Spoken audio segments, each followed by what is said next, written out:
This is the Nikon D5000. It has its friend with it, the 18 to 105mm f3.5 to f5.6 G DXVR lens. I took this little guy on some adventuring in northern Arizona to test it out.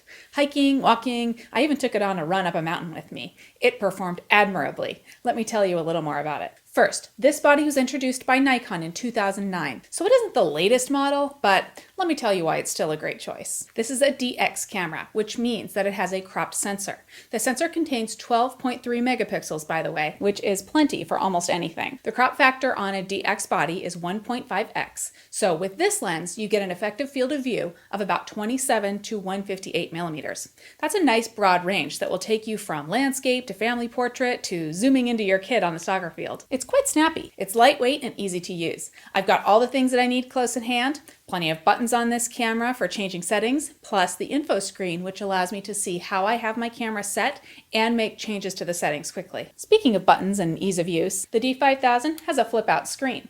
This was Nikon's first DSLR with a flip-out LCD. On it, the screen flips out at the bottom instead of on the side like Nikon's newer models. The benefit of this is that it allows the body to retain some of the buttons over here, which is pretty cool for control purposes and definitely adds to the ease of use. With the side attaching flip out in later models, Nikon had to remove this whole row of buttons. This screen is great to use with live view when you're shooting from an odd angle, like if you want to hold the camera down low without lying on the ground to look through the viewfinder. And you can close it up like so if you don't need to use the LCD screen. When I put the camera in my Camelback for my run up a mountain, I closed it up like so to protect the screen. I mentioned that the D5000 is snappy. It is quite responsive with regard to focusing, and the maximum frame rate is 4 frames per second, which sounds like this.